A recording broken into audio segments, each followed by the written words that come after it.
leave at 7 because everyone has to leave at 7. So don't want to keep you late. So let's get going. Hi, I'm Arielle Johnson. Hello. This is the session that you're in. If you don't want to find out about the science of flavor, you're in the wrong session. So adjust accordingly. So who am I? This is me in grad school. I went to UC Davis and got a PhD in the wine department on flavor chemistry. I actually published some of the first flavor chemistry papers on cocktails. So nobody, you can't hear it. Okay, great. Okay, so just to brag a little bit, nobody published any scientific papers about the flavor chemistry of cocktails before me, and I've done too. But after that, I left academia and I worked for a number of years at Restaurant Noma in Copenhagen, where built the original fermentation lab. That's this sort of pile of shipping containers right there. So I like to think I kind of played both teams, both on like the pure science side and applied culinary beverages, etc. I also I wrote a book recently. Well, actually took a long time, but it came out recently, called Flavor Mama. It's all about the art and science of flavor. And so when people ask me, so what do you do for your job? It's basically that, anything flavor. But the reason we are here today is, if you are beverage professionals, you already know a lot about flavor. I don't need to explain what tastes good or, that certain techniques work, and all know this. But I find that knowing the why and the how is incredibly useful, even if you already have like a deep intuitive base in something. So I want you to understand how and why things work so that you can make flavor do what you want, or at least understand why and when you can't make it do what you want. Everything you need to know about the science of flavor is that flavor is taste and smell, and flavor is molecules. So that's it. We're done. Thank you. But everything else about flavor is basically a version of one of these two things. The first thing is the taste and smell. That's the realm of psychology, neuroscience, perception, etc.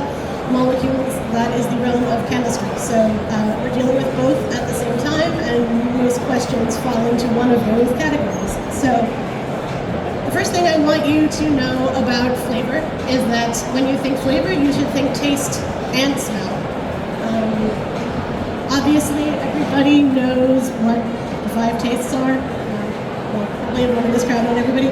Sweet, sour, salty, bitter, and umami. Those are tastes. Anything that is not one of those 5 things is not a taste. So, things like fruity, roasted, grassy, vegetal, metallic, smoky, mineral, etc. These are all the realm of smell. And some people find this hard to believe because they do not feel like smells. I know they say never read the comment section, but this one was too good not to share, basically. This is hogwash. We said sour by smell. I know because opening a pickle jar and taking a whiff always makes me salivate, and I can taste it just by smelling it. Plus, you do taste smoky. I definitely like me some smoke flavor when it's too much. It is overwhelming by taste. So this person is very wrong, but also kind of right. This is a very famous psychological illusion. Specifically, while you are eating, while you are experiencing smell during the time that you're eating, your brain will actually translocate where that sensation feels like it's happening from the nose into the mouth. So, taste, smell, confusion, the duality of the olfactory sense. This is something that it's like, for the most part in psychology, a very obscure, random fact, but for us it's pretty relevant. So, time for a participatory science experiment. Could everyone please get a jelly bean, share a jelly bean with your neighbors? First thing you do, actually I'll take one too, I'll do it with you.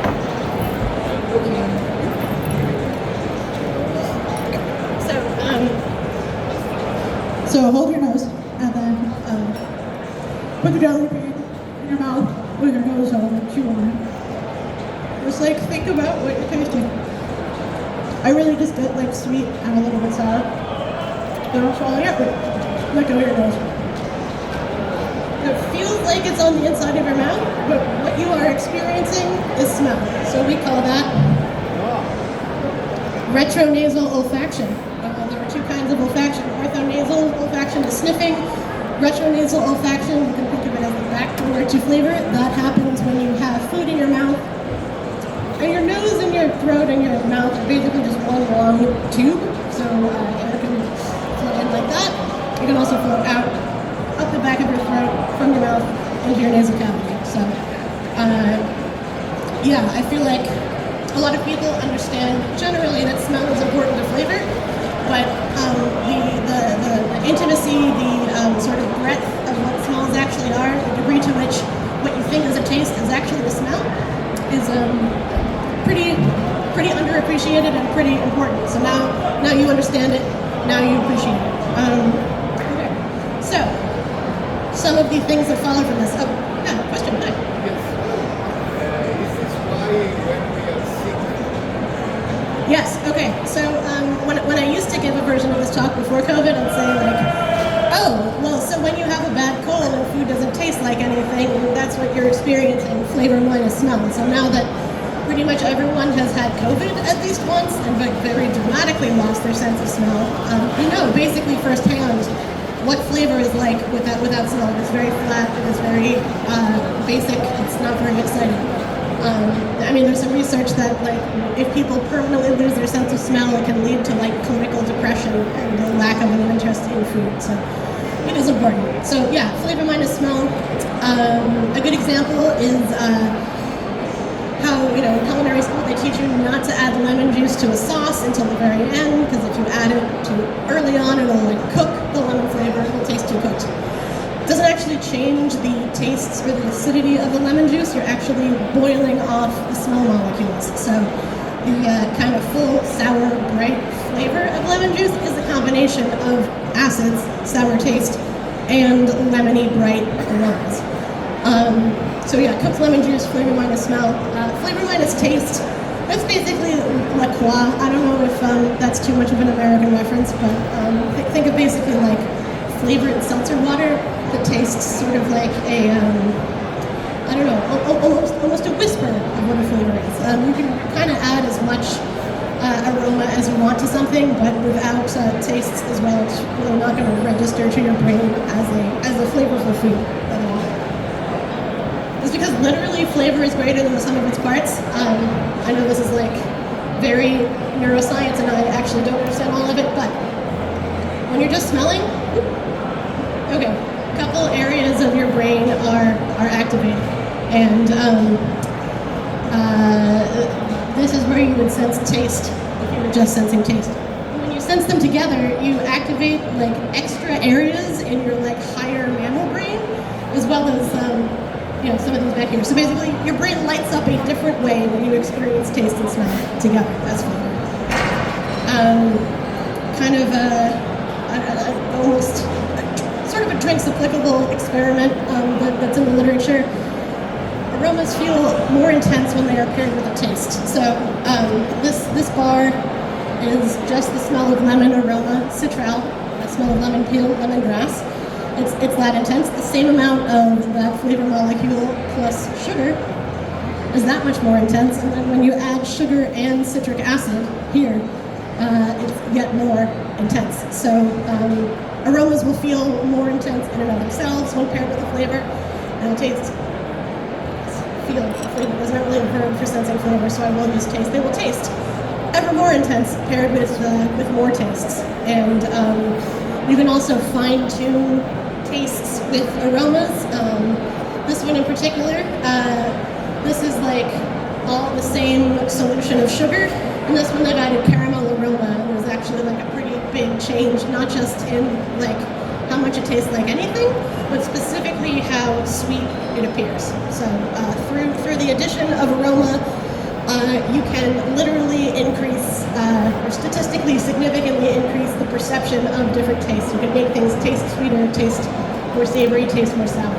And that is like kind of an inextricable cross-modal link. That's what they call it. So they're both important. I like to think of flavor as load-bearing. It is the foundation. Without it, everything else will fall apart if you don't get the taste balance right in a dish or in your drinks.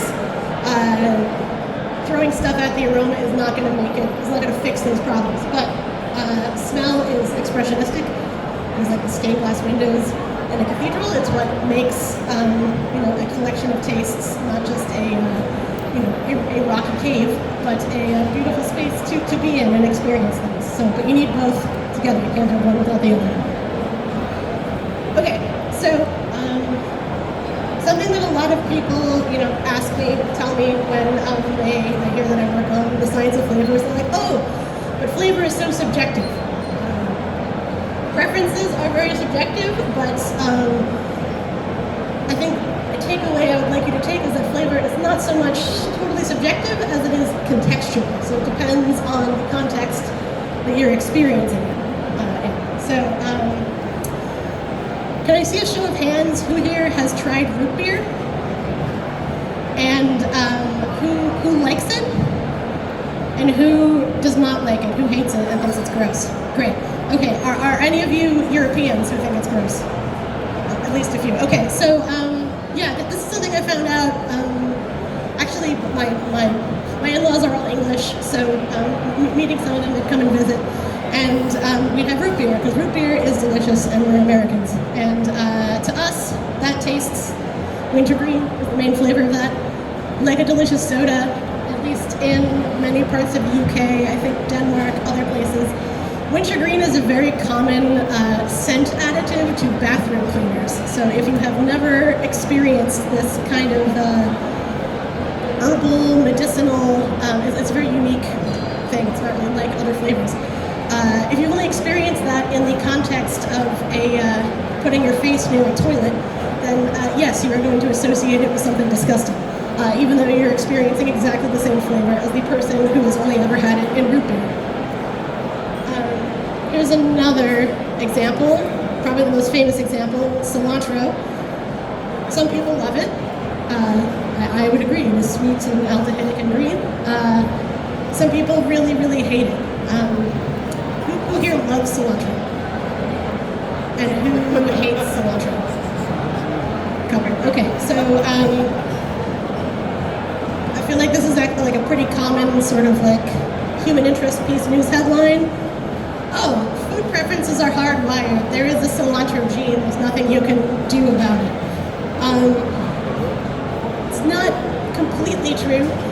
There's actually several genes associated with experiencing a much more intense cilantro flavor. Basically, you have more photoreceptors for like a handful of the molecules, they're called aldehydes, in cilantro. And if you have those, it will taste much more intense than it does to the average person. But when they've actually looked at the kind of like heritability, how much genetics actually translates into the preference for cilantro, the numbers vary between like 9 and 40%. So there is a very strong correlation, but it doesn't explain everything. So you can think of it as like if you have this cilantro gene, there's a 25-ish, taking the average percent chance that you hate cilantro. But because we don't have to read all this, but hardwired to associate flavors with experiences, if you expose yourself often to a flavor that you don't like in a positive context, you can actually rewire these associations. So it is wired, but not so much hardwired. It's a sort of malleable kind of wired. Oh, question, hi. I was gonna bring it up because I didn't like cilantro as a kid, but then I realized like when I was eating Mexican food, it didn't taste correct without cilantro, and then I suddenly decided to like it when I became an adult. No, that's a pretty common experience. So Oh no, that's exactly how I felt about olives until I was 18. So cilantro is very much not unique in this. I mean, with olives, there's kind of like the bitterness aspect to it. So bitterness preference does tend to track with age. There are things that are like literally acquired tastes. You have to be exposed to them a lot of times before you can like them. But I think so. Sorry.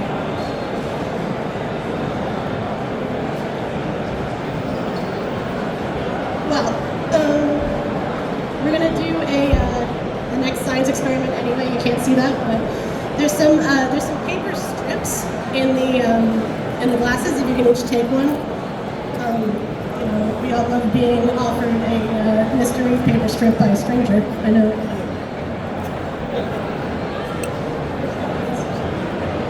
Okay, so I'll take one too.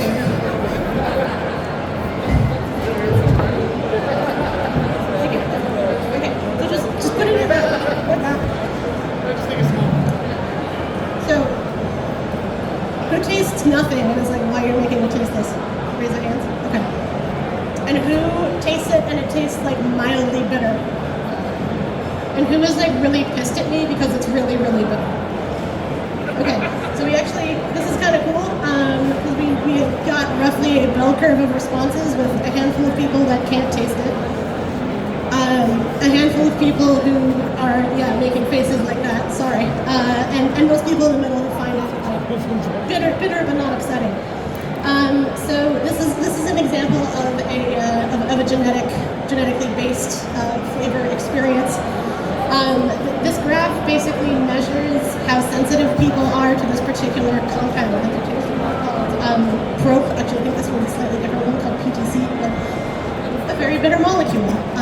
And most people can taste a medium amount of it. Some people can't taste it at all. Some people find it very intense.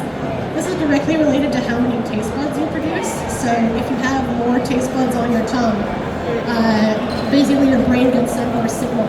And no, you don't taste it? Yeah, so you are a hypotaster or a non-taster. Some people call it non-taster. I don't really like that because you can obviously taste. But those of you who it's like really, really, really, really bitter. You would have another jelly bean if that would help it. Sorry. You're super tasters, so congratulations, and I'm sorry. But something I've found just like doing this demo a lot is that like around 20-25% of people who do the test, find out they're super tasters, will tell me like, but I still really like bitter foods. Well, yeah, because it's possible to, to a certain extent to override genetics. Again, context, experience, acquired tastes, all very important. So, context will also shape what flavor you experience in a certain situation, not just if you like it or not. So, one of my favorite examples, because of course I have a favorite molecule. This molecule is 2-acetylpyrroline, and it is what we would call like the character impact odorant. It's what makes pandan smell like pandan, makes basmati smell like basmati, tortillas smell like tortillas, popcorn smell like popcorn. So it's this nice kind of like malty, slightly creamy thing.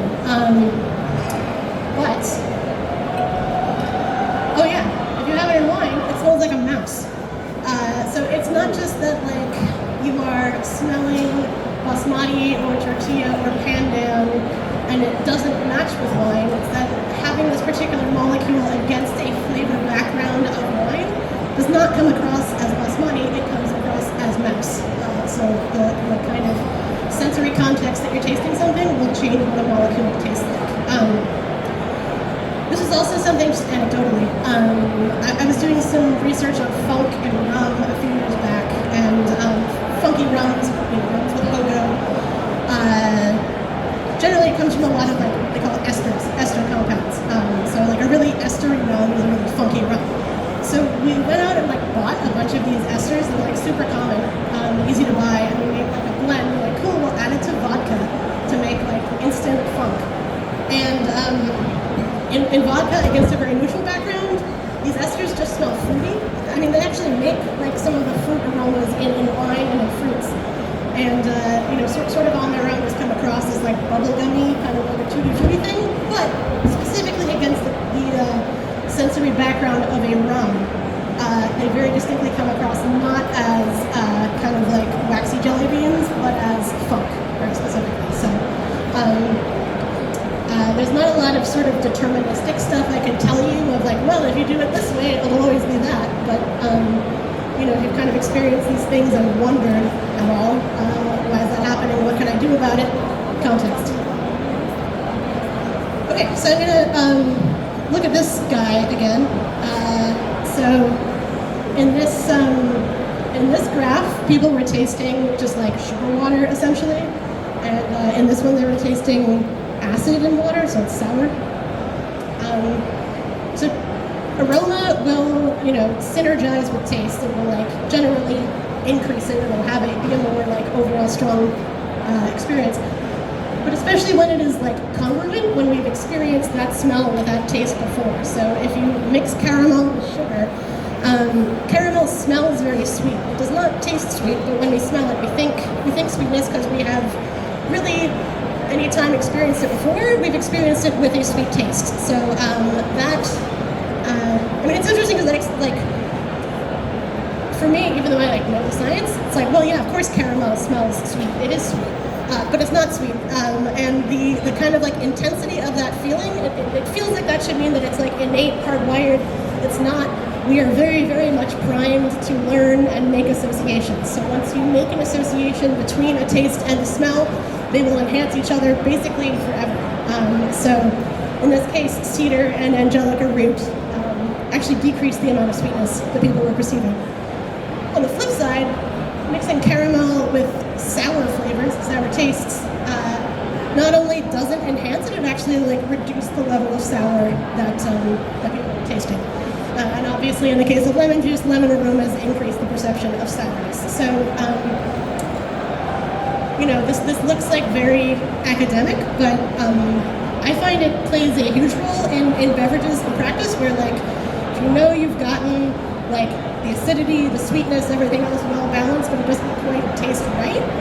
Getting it over the finish line is almost always about aromas and changing those, adding those, kind of dialing things back with that. So it's not entirely a theoretical exercise here. But smell kind of crosses several sensory categories. It doesn't just interact with taste. Smell will also make creamy things feel more creamy. So this is not a flavor thing, this is entirely a textural situation. So molecules like delta-tetradecalactone, which is in cream, milk, butter, sometimes shows up in coconut, having that aroma around will make, you know, an emulsion, a creamy thing, feel more rich. Not only feel like taste better because it has more aroma, it will feel statistically significantly more creamy. So if you're trying to up the creaminess, down the creaminess, you have aromas to play with as well as you know, thickeners, texturers, etc. Staying in the realm of perception, taste and temperature have a very, very close, kind of interesting interaction with each other.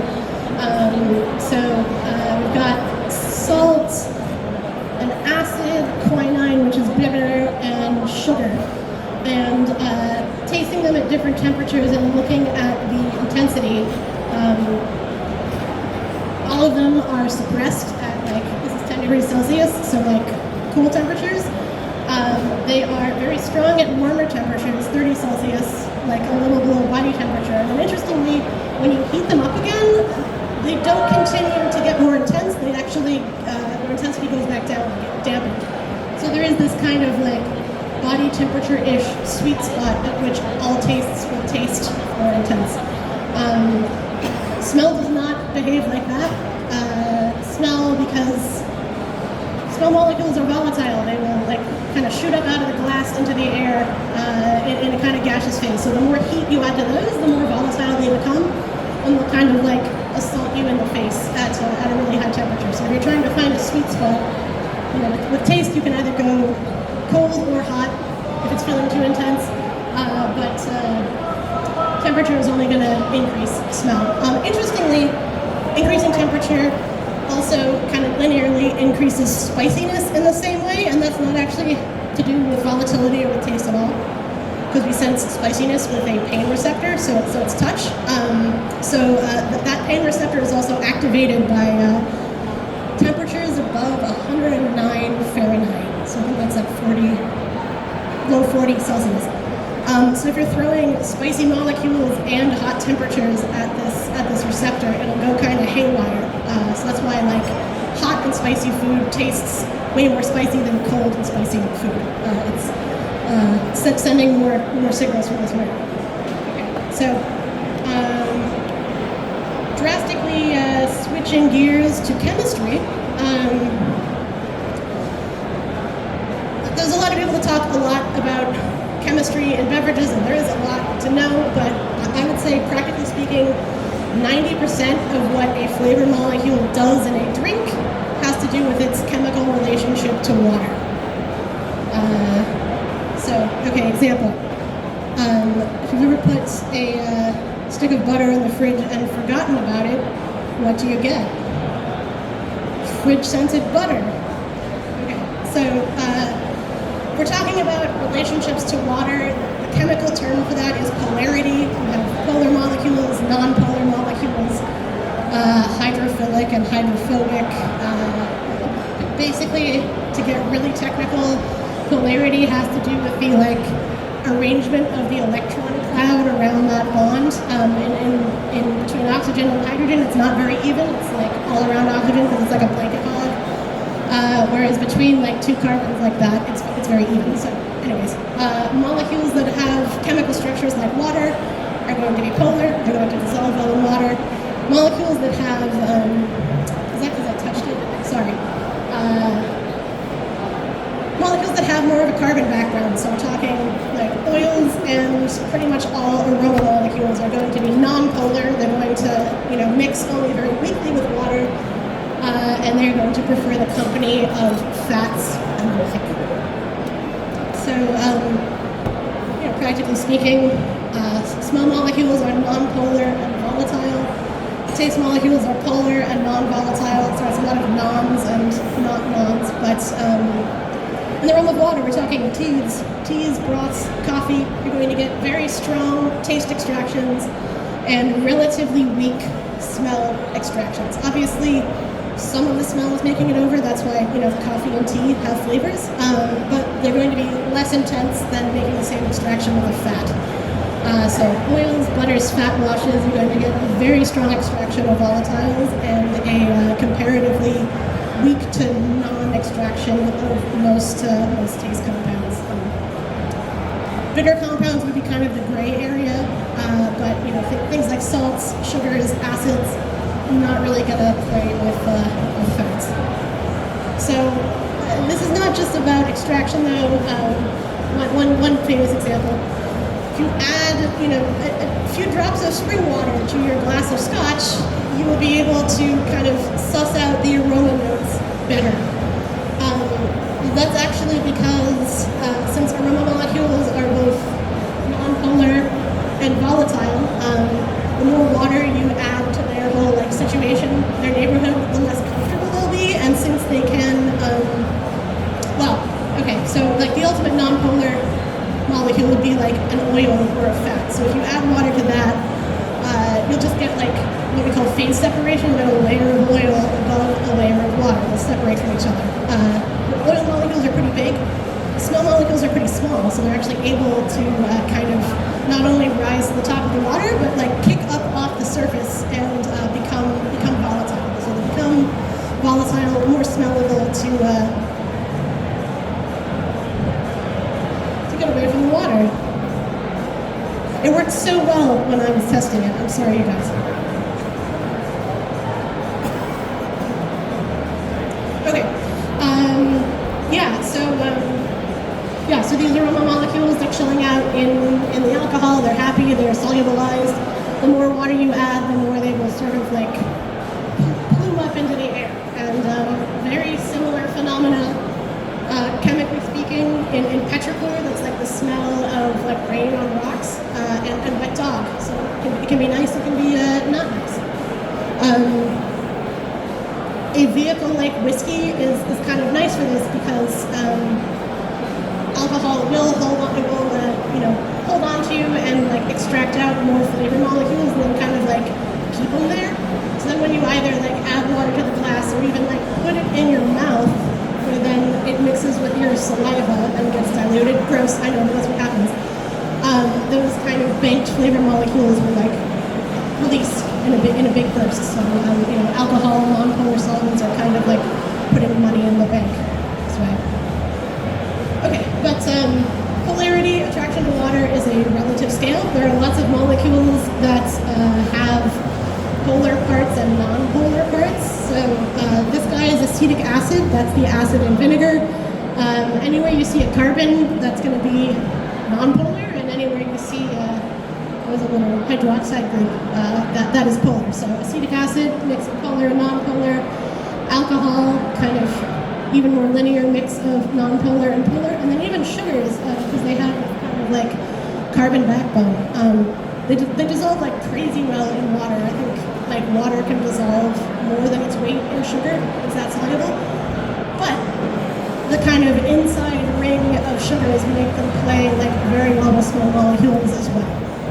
So this is a relative scale where you have kind of on the most polar end, things like salt are like even more polar and oilophobic than water. But so salt and water on one extreme end going through sugar, organic acids like lactic acid, then vinegar, alcohol, proteins, and oil.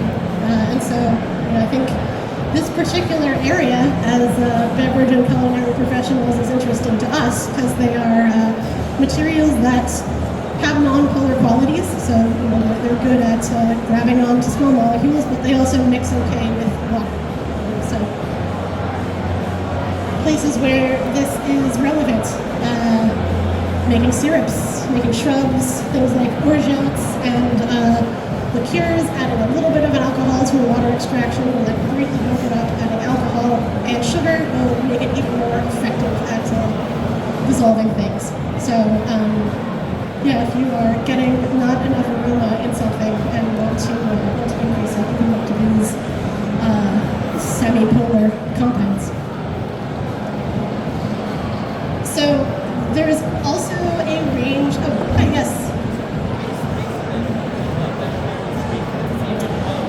glycerin. Okay. So, glycerin kind of looks like. Okay. Glycerin kind of looks like this area on a sugar. So it has these like non-polar things sticking up, and it has a non-polar head. So I would actually have to look up the number for glycerin, but it is in the kind of gray area of that continuum. Okay. So I know I said that aroma molecules are non-polar, which is true, but there is also a big range in the polarity of aroma molecules. Most of them fall in this kind of like high-end alcohol through protein and oil range. So all small molecules are nonpolar, but some are more nonpolar than others. Some things like benzaldehyde, which smells like almond, gamma-hexalactone, which smells like coconut. Those are going to be on the low end of nonpolar, where they have a 20-to-1 preference for something like oil. So like only 5% of it will make it into whatever water you have, but it's still kind of a lot. And then going through methylphenolate, Concord grape, eugenol, which smells like cloves, estragol, which smells like tarragon. You're getting into the like 1,000-to-1 preference range, and then ending up with some of these like really nonpolar aroma molecules closer to a 1,000,000-to-1 preference for oil, for nonpolar things over things like water. So this doesn't necessarily mean that in a like water situation we'll get any of those smells, because a useful feature of smell is that we can generally detect really tiny amounts of things. We tend to measure smells in the like parts per billion. range. So this is why something like coffee or tea, even though water is not a very good solvent for smells, still has like great flavors because the little bit that it does catch is still pretty intense. But some places where this comes out, things like teas, like I mentioned, teas and syrups, you're playing in the kind of like less polar than water, but more polar than fat range. So you're going to kind of capture more of these guys and fewer of these guys. Side note, I wish I could tell you that that this sort of polarity range is like predictive in any way of flavor. That more polar things all have one scent and more non-polar things all have another. It's really like across the board. So fortunately or unfortunately, a lot of understanding this comes down to experience. Generally, a lot of these can be like top notes. A lot of these are more like base notes because they're like stickier. But anyway, this comes into play for things like essential oils. So if you ever had like a rose essential oil and a rose absolute, and they taste different. An essential oil comes from steam distillation, so you're distilling plant material with water. An absolute, on the other hand, is an extract. It's a solvent extract. It's basically dissolving aroma molecules into fats and things like that. So when you're making an essential oil, the water will actually strip out the molecules on this end a bit. And so what you get is a hydrosol. So rose water has these. Rose essential oil has these. And when you are tasting something like a rose absolute, that's more of like the full picture. So selecting what kinds of molecules you want to dissolve. You can do that with something like essential oils versus absolutes. This also comes into play in distillation, because in distillation, especially something like gin, you're making flavor molecules evaporate like way below the boiling points. For the most part, if you wanted to boil something like methylethranolate, I think the boiling point of that is like 160 Celsius or something like that. So because these small molecules repel from water and are like happier in alcohol, at the beginning of the distillation, you'll be like gathering more alcohol in the headspace, but also more of those guys, and those ones tend to stick until later. So you do actually get flavor separation based on like how much a molecule hates or likes water. Also things like fat washing. So when you're fat washing, you're dissolving flavor molecules into a fat before you then dissolve them into an alcohol.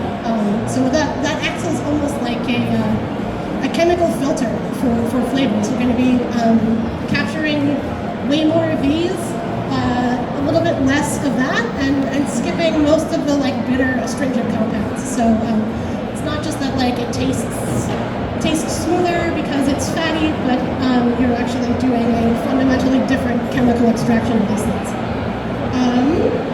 Okay. People tend to have a lot of questions and stuff like this, so I have some FAQ from the internet, but if you want to ask any, I would be really happy to tailor what we talk about to what you want to know. I can just start answering these. Oh, hi, yeah. So you mentioned esters earlier. They're multiple compounds, right, that make the flavors. Are they some of the ones that you mentioned earlier when you mentioned like the coconut flavor and the almond flavor? Are those esters? What are they really? Great question. I don't think any of those are esters. Let me just check. Let's see. Well, okay, technically methylethranolate is an ester. An ester is a compound that comes from the reaction between an organic acid and an alcohol. So we see something like methyl, that's the alcohol, so methyl alcohol, and then the anthranolate, the 8 at the end, that's the organic acid. So this is methyl alcohol, methanol reacting with we don't call it anthratic acid, but it's basically the acid version of this. Most of the esters you see in like wine, spirits, things like that are compounds made from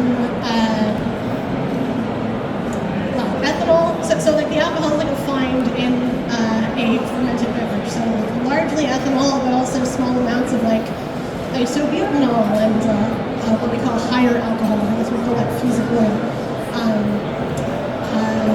So the most common esters you'll see in like an alcohol situation are ethyl esters, just if you have like so much alcohol around that will kind of like preferentially swamp and soak up any of the carboxyl, like the organic acids that you have. So like for those who think of like ethyl butyrate, ethyl hexanoate, ethyl octanoate, basically goes up in number.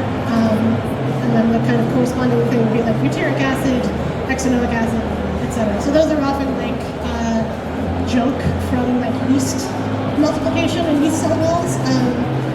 Biochemically speaking, yeast will actually make esters like that because both alcohols and organic acids are like slightly toxic to it. So like it makes alcohol, but too much alcohol will kill it. And it makes like small amounts of acetic acid and other things, but too much will kill it. So if it just kind of slaps them together, it like renders them neutral and will also evaporate away better. And also evolutionarily acts as a signal for like fruit flies. Nature is very thrifty and messy, but that's why that happens. But I mean, that's a lactone, that's an aldehyde, eugenol is a phenylpropene, that's a terpene, phenylpropene, terpene, terpene, terpene. That's okay. Anybody else? How does smoking affect the taste? Because I've heard sometimes that if you stop smoking, your taste will change. So how does that work? So how does smoking affect flavor perception? Smoking is really bad for your olfaction. I think it actually like kills off olfactory cells. I've seen a graph in the literature that measures like sort of dampening of flavor perception by like sort of like man hours, but it's like pack years. So how long you smoke and how much you smoke both affect that. Fortunately, olfactory cells, olfactory receptors are both short-lived and like fast regenerating. So they're like cells in our body that we grow kind of the most. And so like gradually, if you quit smoking and stop, sort of bathing your olfactory cavities in like acidic carcinogenic fumes, over time you will regrow those olfactory receptors and your sense of flavor will come back. Okay, in the back, let's, I think I saw you first. How about cigar pairing? Yeah, okay, I mean, so I know I was just talking shit about smoking. Because it is as they have it is bad. I mean, cancer aside, it is like it literally does damage your olfactory receptors. But at the same time, smoke, burning, fire, will both heat up aromas that you have, so make them more smellable. The process of burning will also like chemically change molecules that have no flavor into smaller small molecules. So burning and creating smoke will actually like create flavor on a molecular level and increase the impact of the flavors that you have. So yes, if you're not constantly smoking cigars, then having a cigar pairing will in fact be a kind of another dimension of a flavor experience. So yes. Yeah, it won't kill your olfactory receptors instantly, is what I'm saying.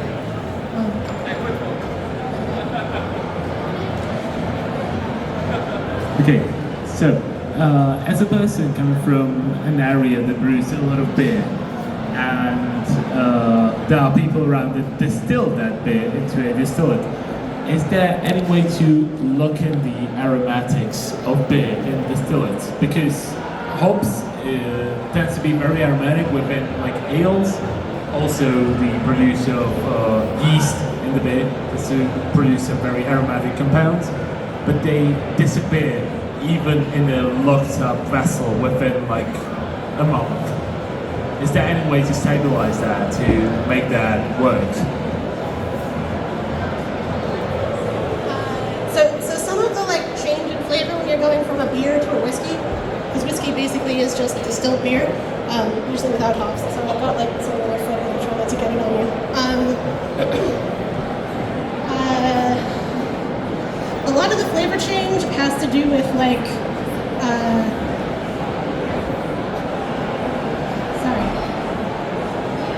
like more of that kind of situation where like you have a lot of the same molecules, but just because the proportions of them are slightly different, because everything reacts to distillation differently, and they're all way more concentrated, the kind of face it shows is different. In terms of evaporation,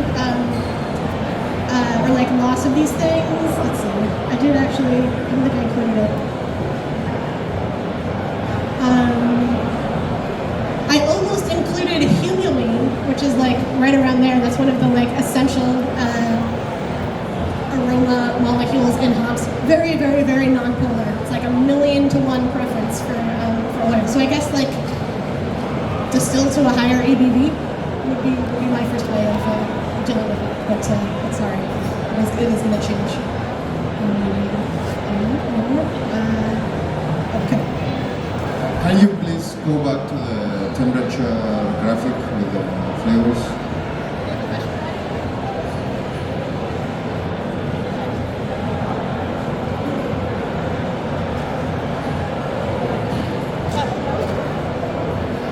As a bartender, I should serve only cold drinks. I mean, are you asking me or are you telling me? I'm asking, the question is, should we try to find another way of mixing drinks that is not in a cold way? If you get what I mean. Yeah. I mean, I think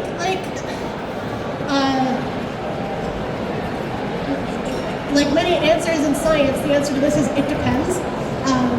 There is not really like one very clear like, oh, you should definitely do this. It's like a stylistic choice. So like, I mean, I find high acid, high sugar stuff gets like kind of gross when it's warm. When it gets closer to like this area, it's like too sweet and too sour. So like having it cold actually makes that like makes something that would otherwise be like not pleasant to drink, like pleasant to drink. So I guess it depends on like how intense the base of the drink is, but also like, are you trying to showcase something in particular? Like, are you trying to use, I don't know, some like really, really sour fruit that's going to like come across like way too intense at a low temperature? Or conversely, are you thinking like more about aroma? In which case you would want like a warmer drink. But just know, yeah, as the kind of handy tool, if you're making a drink or eating a drink and are trying to figure out like what temperature to serve it at or how to fine tune it, increasing the temperature is pretty much always going to increase aroma, and increasing the temperature will increase taste to a certain degree and then make it fall off. So you can almost make like a little matrix of like high taste, low smell, etc. Science has no answers about aesthetics, so like, is something good or not? Not a scientific question. So, thankfully, because that would suck. Anybody else? Okay. You mentioned super tasters earlier.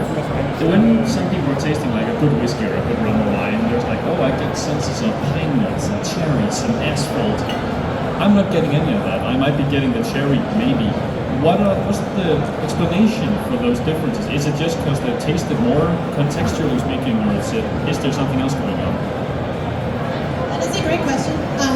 That is, for the most part, in the realm of smell rather than taste. So there are some interesting and weird relationships between like being a super taster and how intense smells are to you and what your preferences are for smells. Generally, like a lot of super tasters don't like strong cheeses, for example, because it's like too intense for them.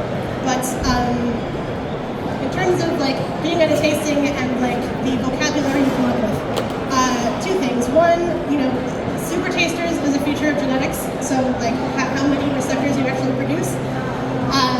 We have about like 30 different taste receptors and 400 different smell receptors. So like every person here is going to vary, along that profile of 400 smell receptors, that which they produce more of, which they produce less of. Some people are actually like totally anosmic. They can't smell. Things like, some people are totally anosmic, which sucks, but you can be completely anosmic to like specific aromas. So like the smell of black pepper actually is a common anosmia. But then in terms of, so like your equipment varies, but I find the biggest thing, and this just comes from doing like very formal tastings in like an academic context. So like not even a wine tasting, like a full-on sensory analysis where we're meeting like many times over the course of months and gathering like very precise data. For the most part, humans are very good at smelling and distinguishing smells, like much better than we think. We tend to be very bad at describing them. So if someone is coming up with certain words, they probably have more experience talking about these things. Another feature of this is like experience and context. So like a famous kind of correction we have to make when we're doing wine sensory analysis is that like two people can smell the same smell, and like one will say that it's violet, the other will say that it's blackberry, and it is in fact like completely the same smell. So for something like that, when we're less interested in like each individual person's subjective experience of it and more interested in like, okay, what flavors are we tasting in common, we'll actually make like physical references for flavors. So if we've identified that this like maybe blackberry, maybe violet thing is important, we will decide whether we're going to call it violet or blackberry and find like exactly the right violet or exactly the right like blackberry jam to act as like the definition of blackberry for the purpose of the study. So like what you call something, how it comes across is going to depend on experience, but we can artificially force that by making people have the same experience, and so that's what they call it.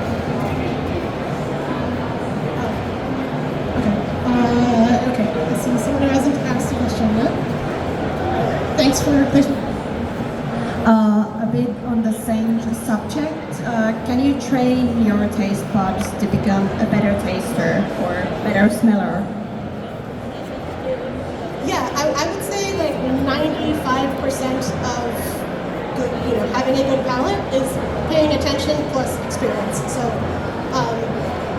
so every time you eat, you're having a sensory experience, so you can use that as an opportunity to kind of like train, one, your ability to like recognize a flavor or like perceive that there are flavors there and have an idea of what they might be, and then two, like assign a name to those things.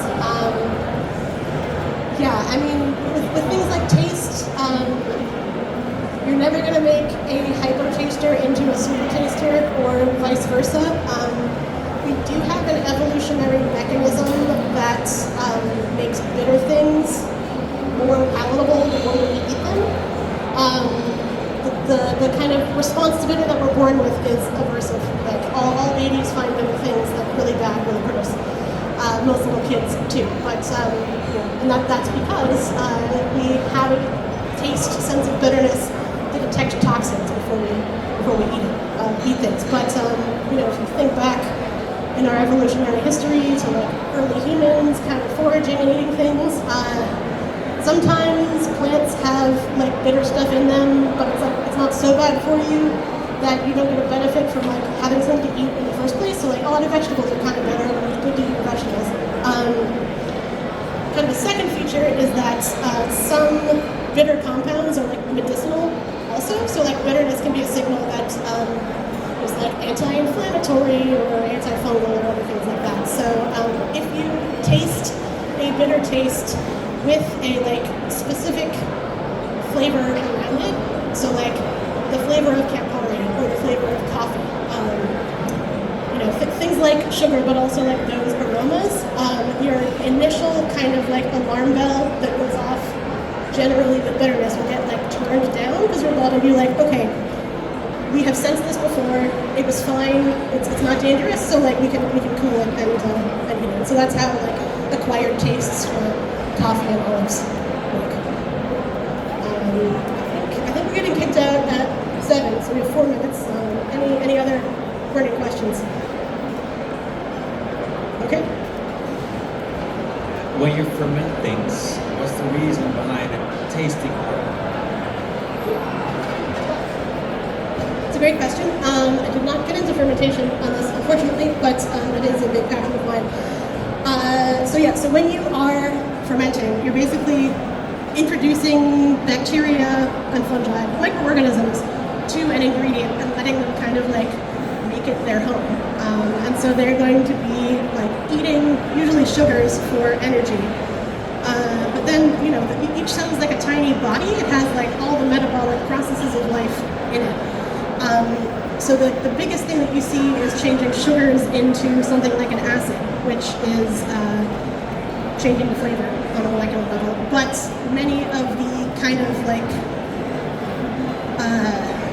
side reactions and like minor biochemistry that's going on will also take things that don't have a flavor and like break them up or rearrange them and then turn that into a molecule that does have a flavor. So on a molecular level, the microorganisms are like creating more flavor than there was before. So that's why like it's affected by things like temperature, which is why like beer fermented at too high a temperature has like a different flavor than like cellar fermented beer, because the yeast metabolism is different. It's making different small molecules. Anyone else? Call it a night. Thank you for staying to the complete end of day 1.